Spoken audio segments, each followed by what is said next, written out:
Post-COVID is a strange situation because apparently economy opens up or starts again, and I see people running around as if the virus has never existed. Some people do sustain this theory, but I don't. I do think that this COVID virus did exist. It did make casualties, and there is a difficulty of understanding how serious this is compared to a classic, let's say a classic influenza, a flu, a classic flu virus. But you cannot deny that there has been in some areas a serious problem with high casualties. So what happens now post-COVID is that borders are open between regions, and people start traveling. And so I am, well, let's say I'm worried, and because of potential infections, and there will be again cases of COVID around because of the interaction. But it's inevitable because you cannot block a whole economy, a world economy, and just shut everything down for a year. The casualties economically will be far larger, and so everything is very delicate. There is a thin line of what can be accepted as casualties and so on. So back to the question of how I feel about post-COVID is that we need to be extremely careful because the problems will arise again, and so we need to be, I would say, prepared for potential spreading of the virus again. So what we've done here is applying what we've done from the beginning, before let's say the whole lockdown started, which is informing people and distancing whenever possible. We've been applying and all the technology which we already implemented in the cellar, such as ozone, to constantly clean the air where there is air circulation. We use ultraviolet in toilets and everywhere where we possibly can, and also where there is, I would say, a concentration of people, like a meeting room. The meeting rooms we use less. When we can, we have meetings in open air. And something which is obviously not nice, we completely shut down for visits, because I don't want to expose our workers for problems and potential problems. And I do believe that it's better to just take a distance and wait and see what happens, instead of just solving a serious problem afterwards, which is far worse than avoiding it. So we are closed technically for visits until September 6th this year, although I'm thoroughly convinced that it would be better to close until March 1st next year, 2021. Which we will probably decide in the second half of August, based on the evolution of the situation in Italy, but also in the world, because we have visitors all over the world. So the problem here is not just Italy. I have to look to at the whole global situation, and if there is no, I would say, tranquility and no stability, then we will close for visits until March 1st, 2021.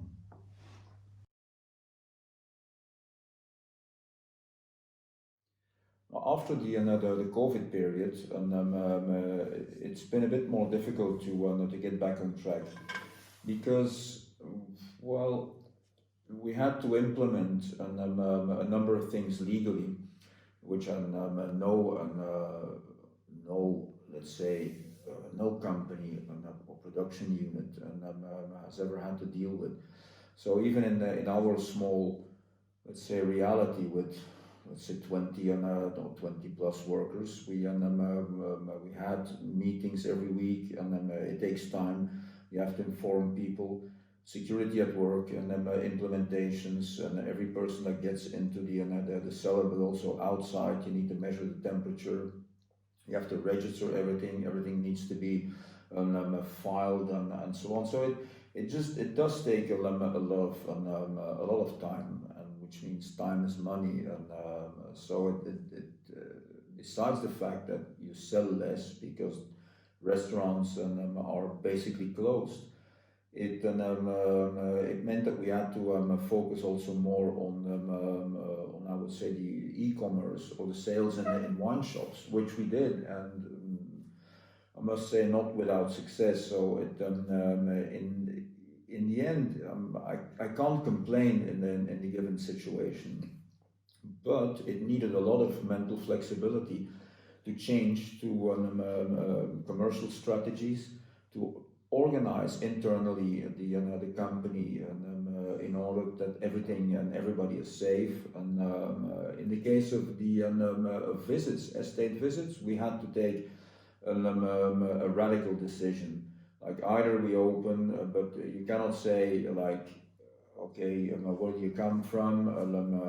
You've been in Lombardia or in Milan, and you took the airplane, and so I cannot accept you as a visitor, which it just doesn't feel right. And so instead of doing, let's say, taking, I would say, these very specific measures, we've opted to just simply close for every visit until September 6th. And then what about the cellar work? The cellar work is, well, it didn't really change much, except that we're using gloves, and in some cases we use masks when we're too close. And eventually also there, instead of implementing so many preventions without really knowing whether we as persons, and which means me, my wife, the kids, and Giacomo, who's doing the visits, and all the other workers, nobody really knows or knew whether they were infected or whether they had had COVID and or immune. And so we decided everybody that works in the cellar, where you have more contact, closer contact when you bottle, for example, or you do rackings, pumping. It's different than compared to working outside, and so in that case we decided, let's do the serological test, and so everybody has done it. And the strange thing is that we're all, let's say, virgins, and nobody has ever had COVID, and so we don't have a natural immunity for COVID, which is a good sign. It's nice, but it also means that we're highly subject for an infection. And so, knowing that, we just sat together and said, like, okay, what do we do? And so, you have to take precautions. So we try to avoid to a max to go into to restaurants, to places where there's a lot of people getting together, because we do not know anything about the consequences right now, where the borders are open, where there is exchange between the regions and between countries. So it has been quite an I'm not saying stressful, but it puts everything upside down, and you have to think in a different way. You have to literally think of all kind of problems that could occur, and to avoid them as much as you can, which means structurally and organization wise, it's been quite a challenge. But also there, I'm not unhappy about it because the situation and all the let's say the protocols we have gone through and which we implemented will be useful also for the future. I'm not saying that we will continue measuring the temperature of people, but what we're doing, the cleanliness, the level of cleanliness, we've just gone the stretch and we've implemented everything which I wanted to do since 2 or 3 years. And now, due to an external cause, we've accelerated this whole process and implemented everything to very high standards. So I'm not unhappy about that. Practically and let's say economically, the after COVID economically for you in the States. It's hard to say when what the backlash will be of COVID, but for sure as I pointed out, this whole story is not finished by just simply opening economy and the industry again. So I do think this will last longer, as restaurants are not full like they used to be before. E-commerce, as I pointed out, is working relatively well, and so in some countries which are very, I would say, organized on e-commerce, and like the monopoly countries like Quebec, Sweden, Norway, Finland.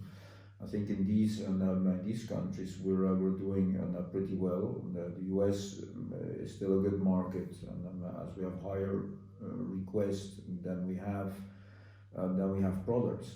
So this is all fine, but what I do see is Europe, which is it's maybe not correct to say it's limping behind, but it has difficulties to recover from the situation.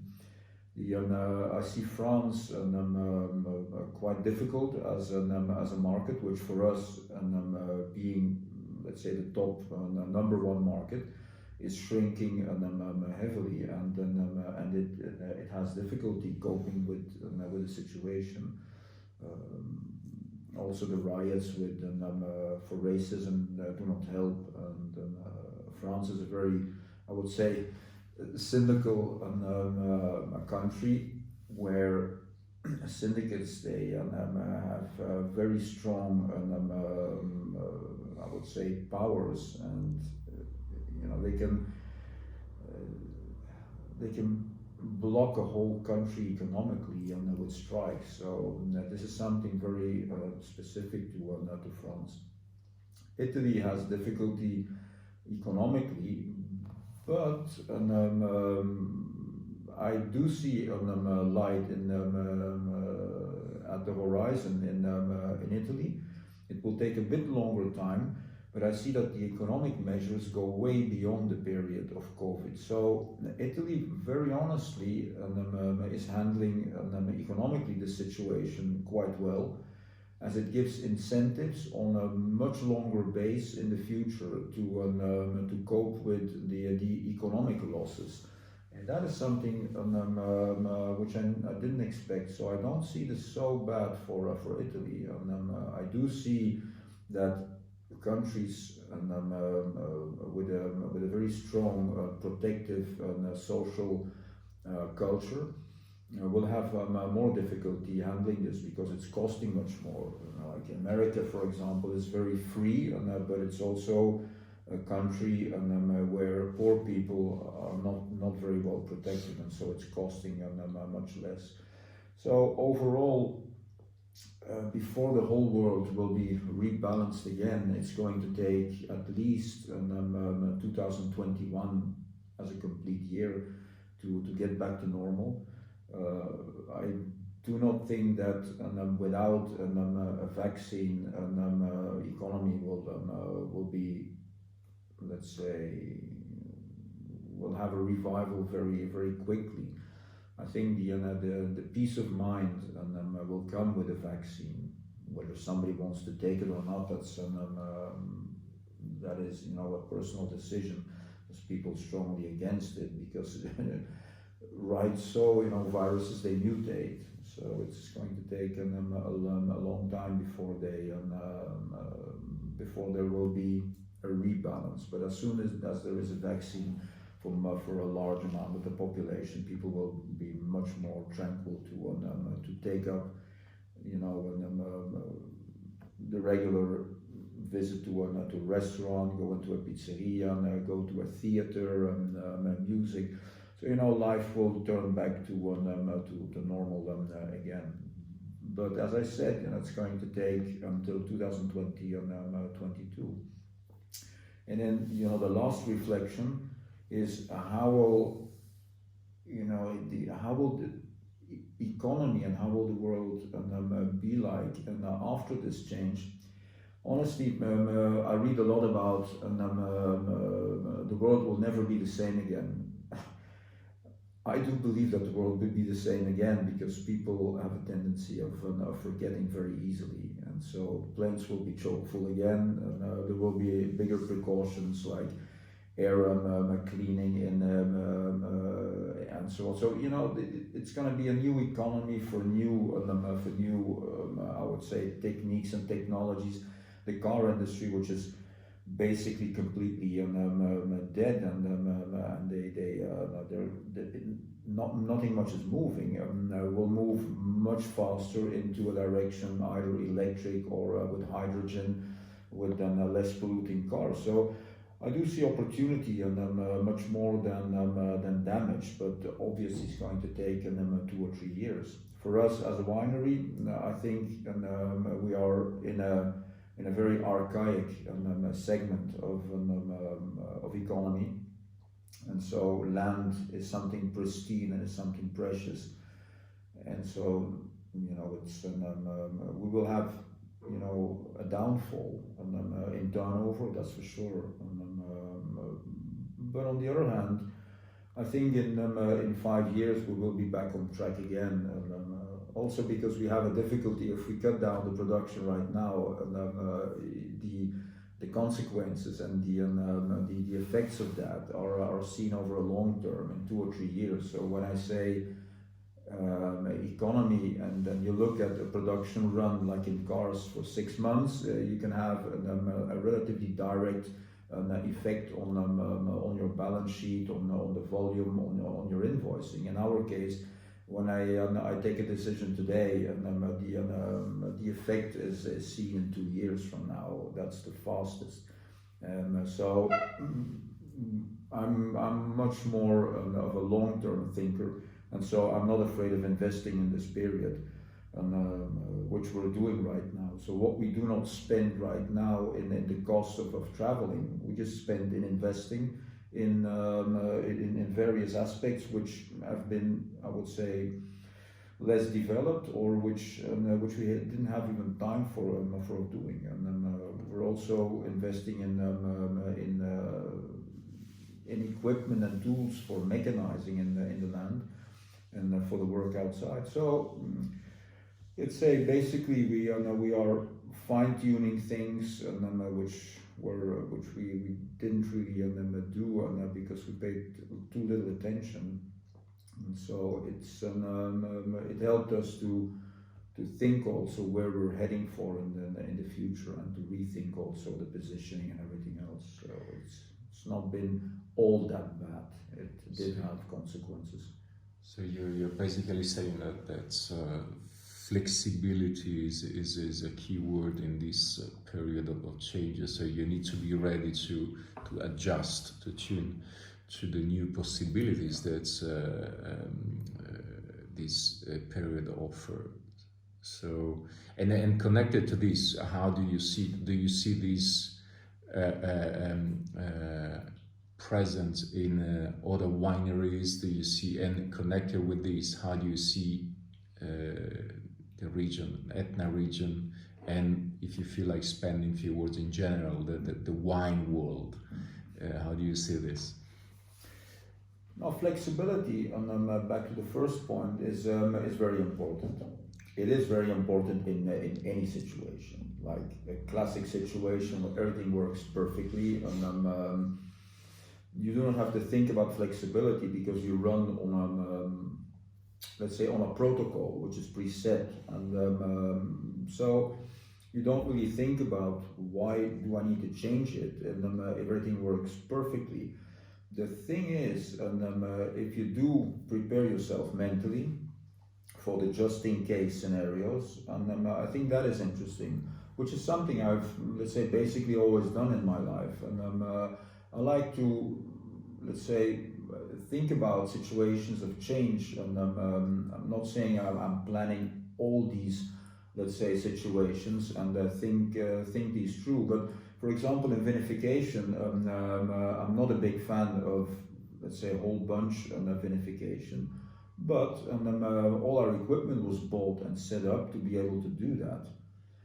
So somebody would say that, I don't know, other producers, when we discuss it, say, like, well, you know, it's a lot of investing, and maybe you have to fine tune everything, so why go through all the trouble of doing that? You know, I prefer doing that, and first of all, technically. Second, it's a challenge. And third, you never know. And see what happened in 2018. We had to change vinification because of the conditions, the weather forecast, and a difficult vintage, no phenolic ripeness, and so we went a little bit more for fruit and less on extraction of the tertiary elements, because the wines couldn't handle that, and I think we did a relatively good job in 2018, honestly, given the vintage. So flexibility, yes, it's I think it's fundamental. Like what happened with COVID, shutting down the whole world and operations.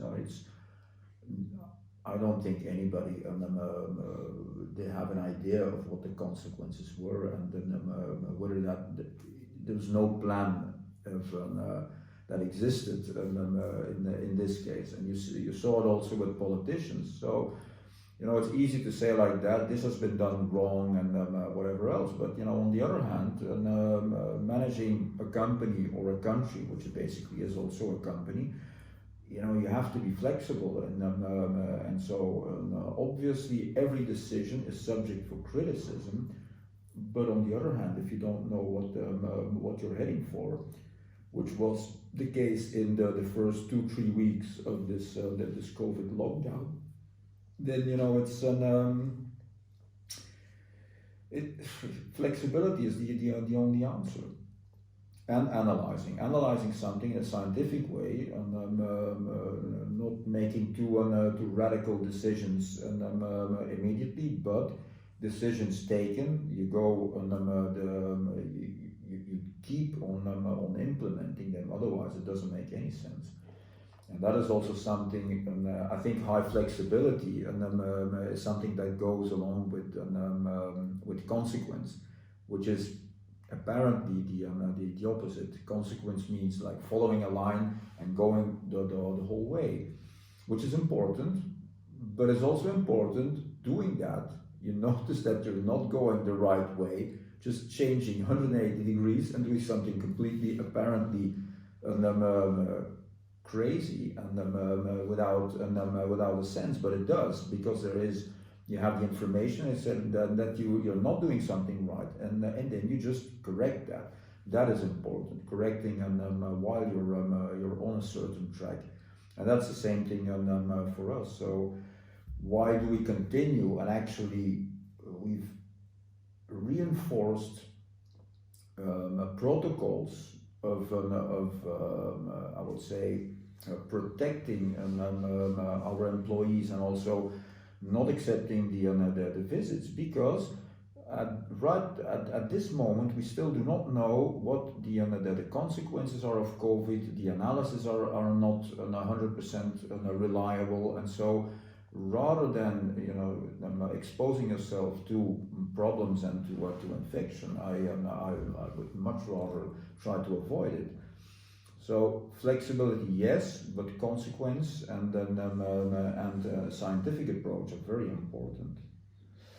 And if you pull that through and then into the complete wine world, and I'm not sure what to say for other regions, but what I do see is that in this period, the base wines and sell more. And so also here, and that comes then it boils down to I would say flexibility. So you concentrate more on your base wines. And, we are, let's say, on the verge of the harvest 2020, talking also with other producers and exchanging here on Etna with friends. And we do notice that the wines at a certain price level are selling less compared to the base wines.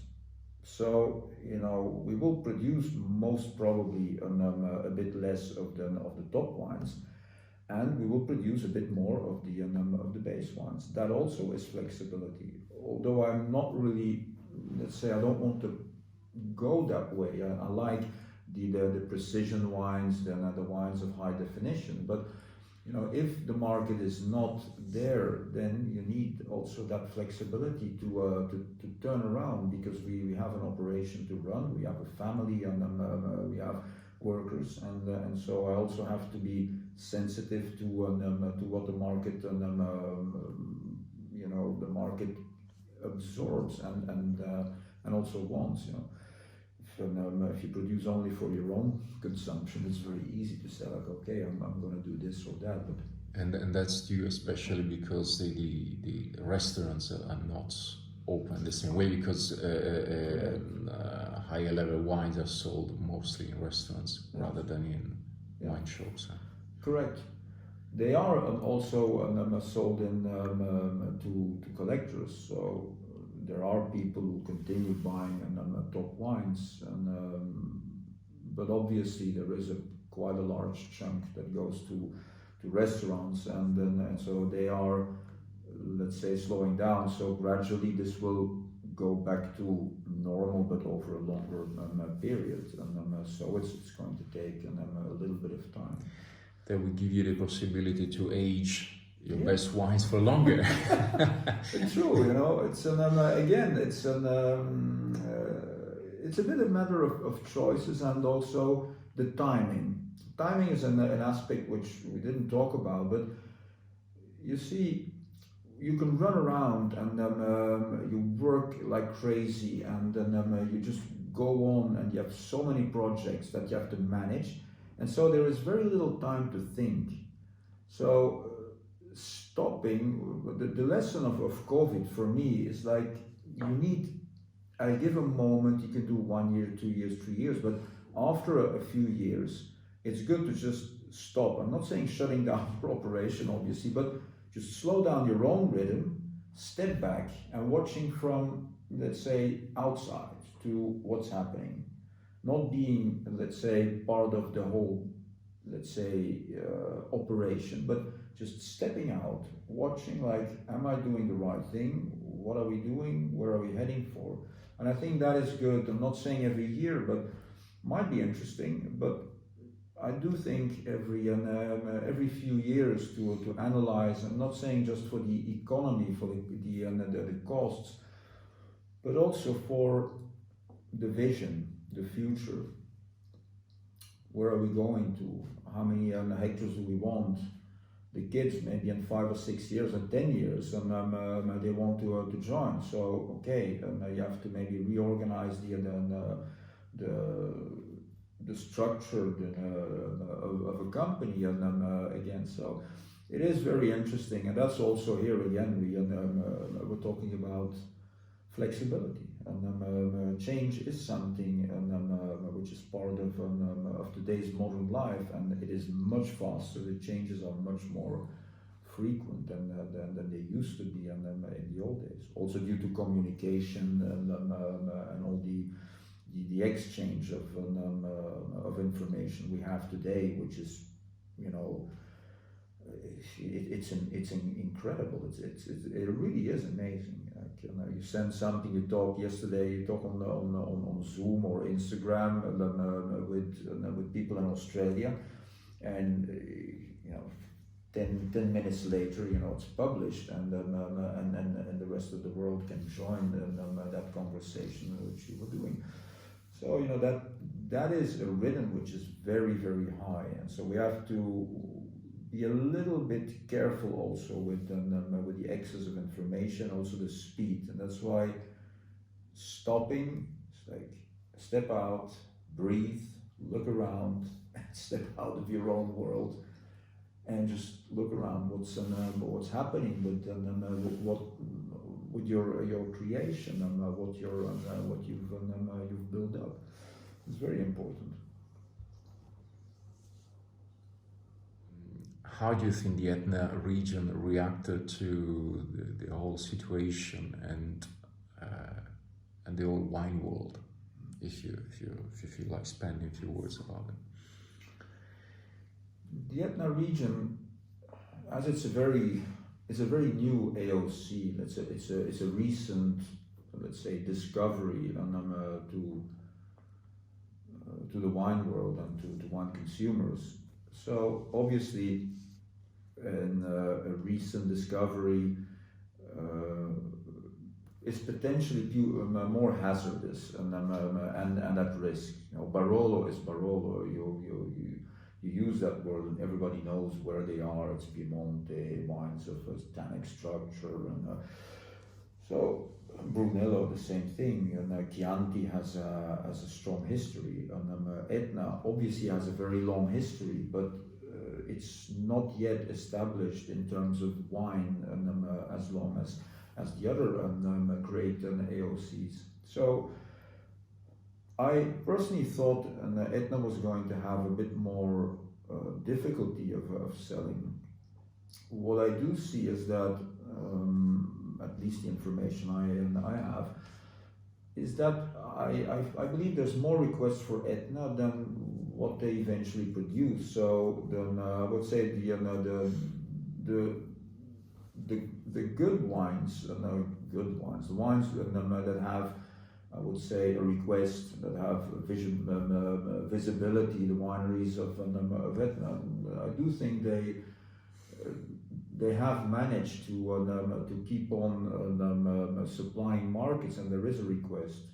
Obviously, like every winery, there is a reduction of volume. So it's not an absolute bad sign.